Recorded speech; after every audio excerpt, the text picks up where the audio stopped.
Hi, everyone, and welcome to The Growth Shift. I'm Jennifer Stile from Stile AI Solutions, and I'm thrilled to have you join us for another episode where we explore the ideas, strategies, and stories that drive real business growth and measurable impact. Today, I'm excited to welcome Joe O'Grady, co-founder of Team SPG, a consulting and training organization that works with home service contractors to increase profitability through engagement and accountability. So, Joe, thank you so much for joining me today. I'm really looking forward to learning about your approach to helping contractors grow profitably and how you're helping leaders create meaningful, lasting change inside their companies. So, to get Absolutely. us started, Joe, could you please introduce yourself and tell us about Team SPG, who you serve, and what kind of impact you help create? Well, I am Joe O'Grady, the co-founder of Team SPG Coaching Solutions. We're 8 years in business now, and basically what we do is we reach out and help owners in the contracting space, home services, plumbers, HVAC, and electricians. That's our niche. That's where I started. Many, many years ago, I used to own ballroom and Latin dance studios. And I got sick and tired of that, moved my whole family to Florida, and we ended up homeless. My wife put my resume on monster.com. That's how long ago it was. And I got hired by a company. I didn't know anything about the contracting space, but I quickly learned. And because of that, I not only learned how great these people were, but I dedicated my life because this industry that I'm in now turned my whole life around, and it gave me a new purpose and new path. So when one of the things that I stress is you have to understand why you do something. And my purpose is because I owe this industry a debt of gratitude. So I literally wake up every day trying to think of different ways to help home service owners increase their net profit and run smooth. And that's what we do. We do it on a pretty good scale. That's amazing. What a amazing story. So when you look at the contractors you work with, what are the most common pain points they come to you with? The most common one is they feel like they can't find good technicians to do the work. And that's the biggest thing. And we have to reshift their brain. The question isn't, why can't I find good technicians? The real question is, why should a good technician come to work for you? Right. And if they solve that, if they create a culture and a work environment and a fair pay structure, that will change the game. And we found it to be very successful. So staffing, I hear that all the time is such a challenge. How do you help them go about your clients go about finding staff? So I call it peanut butter. And a lot of them are peanut butter and don't realize it. They love to tout, family environment, okay, paid healthcare, things like that. That should be a given. And as far as family environment, what if somebody comes from a bad family environment? Do you think they really want to go to that? They want to know that they're part of a team and that their leaders hear them and actually act on some of the things that they're presenting and bringing up. And as far as right now, work-life balance. The old days of work until you die, work 12-hour days, that's when hard work equals success. That's over. You cannot work them to death. They need a work-life balance. And if you can design your system and create SOPs that will provide your workers with a good work-life balance, part of a team, that their voice is heard, we have found that a lot more people not only gravitate towards that, but they'll stay within that. Okay. And then how are your clients finding their employees then, the ones that who are available and want to work? Are they finding them through, you tell Well, me how, well, yeah. here's the thing. People talk about finding employees. The truth is, you're going to pirate them. Really want a good employee, the chances are you're going to get one from another company. And right now in our space, private equity is buying up home service companies left and right.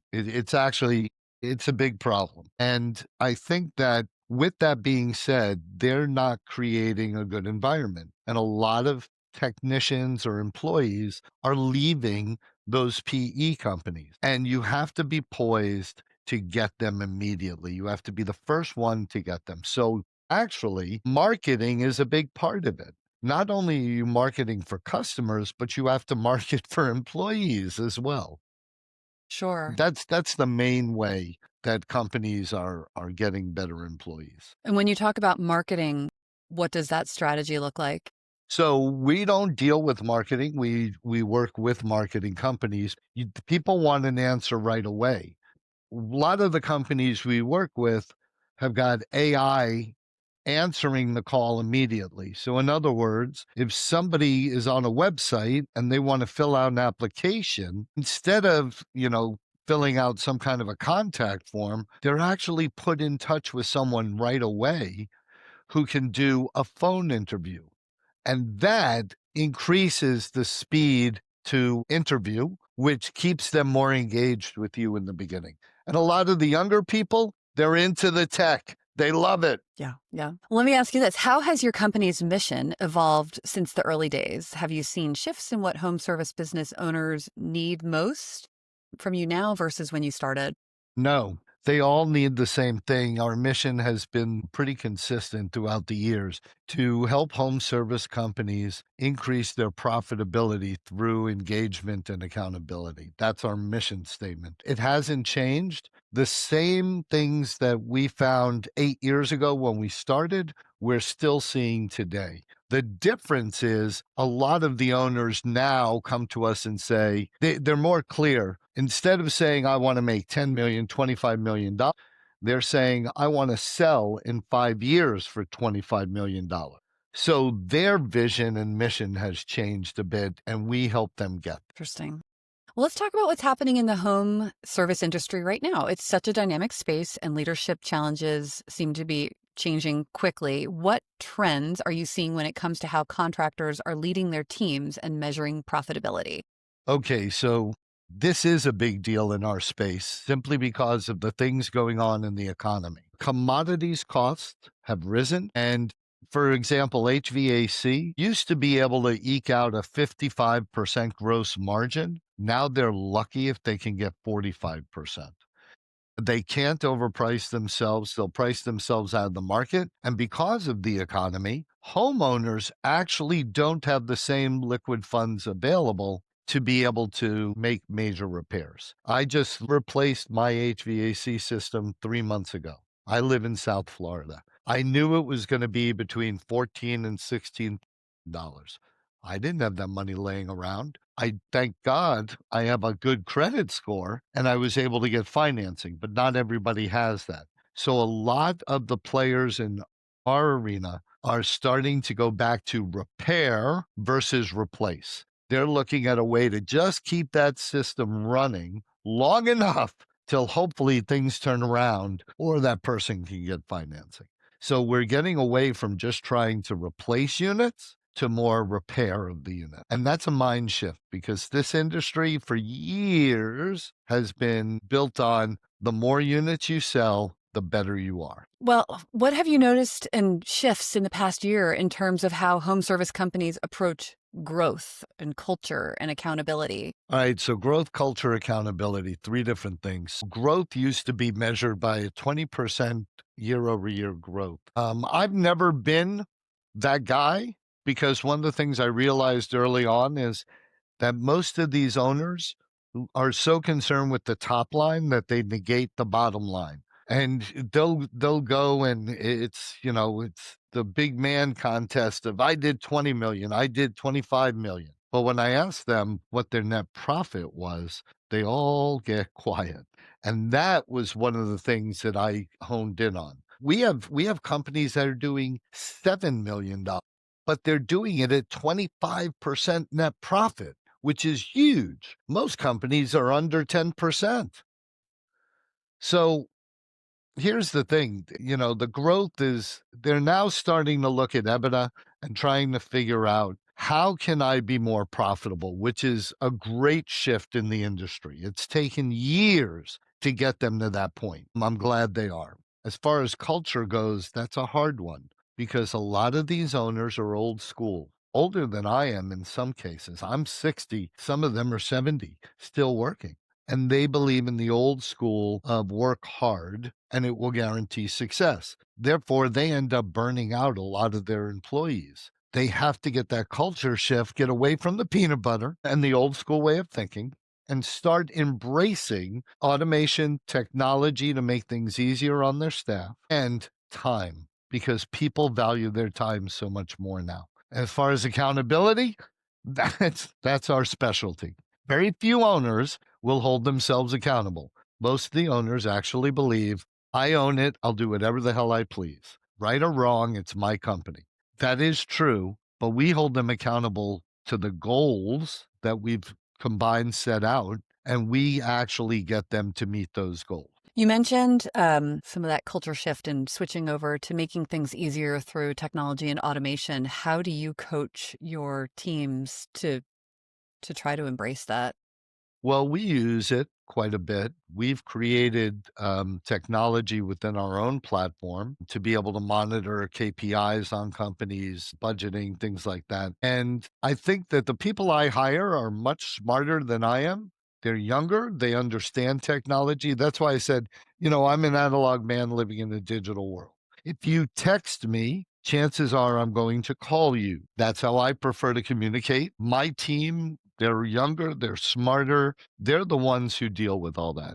My business partner comes from a tech background. We just created, well, he created a technology within our own platform to be able to do role play training with AI. Mm. That's huge. We Mhm. no longer, and we've used it. It used to take, we have training videos. I used to be the one making them. Now we have AI doing it. Mhm. You know, that Yeah. we're popping those out at 4 a month now instead of 4 a year. So it's been a big shift. And like I said, I don't know a lot about it, but I'm loving it. And I am from the school of Terminator, right? I am that guy. Like I'm still a little weary of it, but I do realize how much easier it's making our life. And it scares me a little bit, but it helps a Yeah. lot. Yeah. Well, what would you say besides the AI and the automation? What's something that's been working really well lately for Team SPG, whether it's a new program or client successes or internal processes you're proud of? I'm most proud of our accountability and engagement, actually holding our members accountable to the goals we've set. And we do that by engaging with them every single week. The big difference between, let's say, us and another coaching group is, and this is what I found when I was with Clockwork, I saw this program and I went through it and I said, how come all of these franchisees are not millionaires? This program makes sense. It works. If I had something like this when I owned the dance studios, I would still be dancing. I'd be a millionaire. The reason was they were Frankensteining it. They were picking and choosing what they liked. The problem is, if the doctor says, let's take antibiotics, take 2 pills a day for 10 days, don't deviate, do it, you do it and then you feel better, right? You take the medicine. We work with people who are not looking for the silver bullet. They're actually willing to do the work, and we'll be right there with them. And we stay with them every week. We have an incredible projects board that it's automated. As we're doing a project with them, it tracks their progress. And we get a report or a ding if they're behind. Therefore, we get on them and hold them accountable. That's our success is really in the people we have holding our members accountable. If you're not being held accountable, it's sort of like marketing. If you don't Mm. track it and look at your Right. ROI, why bother doing it? So we can track it. And here's what we've seen. With our technicians, we've seen a huge increase in conversion rates and average tickets. Close to 20% increase in conversion rates and almost a 45% increase in average tickets, almost doubling. SARS, same thing, 20 to 25% conversion in call taking. And with owners and their profitability, we see between 8 and 15% increase in their net profit. How are you doing that? By holding them accountable. Half of them Accountable and don't look accountable. at it. They live and die in their gross margin. Most of them don't even understand the financials. Most owners will get a P&L. They look at the top line and go, oh, we did great this month. And then they go to the last page, right? And they go, oh, yeah, all right, that's good. I'll take some of that cash. but they don't realize it's their gross margin where they live and die. And we get them to focus on it. We help them. How do you grow your membership? You have a membership model, is that right? We are a membership model. We are small. We have 57 members because we don't take everybody, for one. And we don't do a whole lot of marketing. A lot of it's word of mouth. Quite truthfully, Facebook, I'm in a lot of Facebook groups and I start fights. And that's usually where people will say, "Okay, let me see what this nut job is talking about." And they'll schedule a free consultation. Okay, so it's a lot of kind of organic stir the pot marketing. A lot of referrals. Our members Yeah, refer us quite a bit. sure. Just started this year, we're doing more trade shows. We're going to trade shows. And we also have a free academy program we just rolled out, all automated, all AI, that is hopefully going to build a farming ground for us to be able to help people in. It certainly sounds like you've had a lot of great successes and you're using a lot of amazing implementations and automations to make some of those tasks a lot easier and faster. But every business also faces challenges and roadblocks. What have been some of yours as you've scaled Team SPG and your training programs? The biggest one I would say is we spent too many years building the boat. We have built an incredible system and hired some incredible people. And during that time, we did not market and grow or scale as we should have. And we are seeing the problem with that now, right? We have this phenomenal system in boat, but it costs us a lot of money to run. Now we need to really hit the ground running with marketing this year, 2026, and try and scale to where we're more comfortable. That is our biggest problem. We were so concerned with having the best product or service out there that we negated getting people to pay for it. To grow your membership then? Correct. To Correct. grow your membership, sure. Well, if you could simplify or improve one part of your business tomorrow, what would it be and why? Simplify or improve? That's a really good question. We have things pretty simple because I'm not the smartest tool in the shed, so we try and keep it simple. But as far as improve, I would like to improve the way we go to market, the way we bring people into SPG, and the way we, yeah, I think we just need to improve our marketing for sure. What would you specifically, what are you I mean, you said growth of membership. Anything else besides that? No, we have great vendor partners. We are in with some of the best vendors in the industry. We do events with them. We have our own fast track event, a 1 day learning event that we have vendors come into. Again, it's literally, and we haven't cracked the code on marketing in this area because we have concentrated on how do we help the members? And again, my focus is getting them to be more profitable. So we've spent 7 of the 8 years basically building a platform that we have a proven system. We have proven members. 8 of our members have done what they wanted and sold for 6 times EBITDA or more. Now we just have to get more people in. And Sure. that is our biggest shortcoming. So, and by that, do you mean double or 20% growth, or what does that look No, like? we do need to double. Double. We Okay. need to double by the end of 2026 for us to be comfortable and to be able to add more benefit and hire more people to help these owners. Fantastic. It's really impressive how accountable and visible everything is that you're doing to make sure that, leading with your authentic self. So looking back, what's one lesson you've learned about leading people and building a profitable, accountable, teams? Always be honest and direct. No matter how hard it is, skirting around issues with whether it's an employee or a member or somebody that pays you, a client, honesty and being direct with them is paramount to being a good leader. I have worked for some really shitty bosses and I've worked for some really good leaders. And that's the difference. The bosses skirt around issues, aren't forthcoming, aren't transparent. Leaders, the people I've worked for that were leaders, were always transparent, honest, and direct.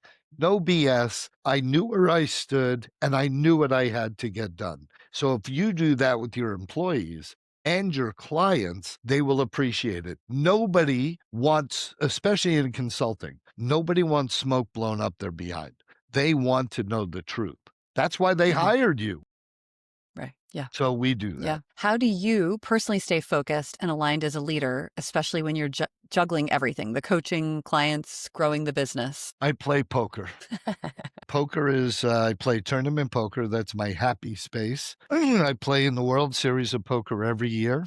I've cashed in the World Series I've played the last 5 years. I've cashed in the last 5 years. My greatest cash was 85th place out of 7,900 players. Congratulations. But that's my sweet spot. My family, we love to grill. I live in Southwest Florida. We have a pool. I love to hang out with my family and grill. I have 3 dogs that I love cuddling with. So my focus to get when and I'm a squirrel. I am ADHD numero uno. I'm that guy. Poker helps me focus. My family grounds me, and that's my happy place. Well, this has been such an insightful conversation, Joe. Thank you so much for joining me and sharing how Team SPG is helping home service contractors grow through Absolutely. leadership, engagement, and especially accountability. Before we wrap up, where can our listeners find you online and learn more about Team SPG? They can go to teamspg.com. All of our information is on there. They can, even if they'd like to try our free program, just sign up. It's free, no credit card needed, and they can get a sample or they can schedule a free consultation right there on the website, teamspg.com. Fantastic.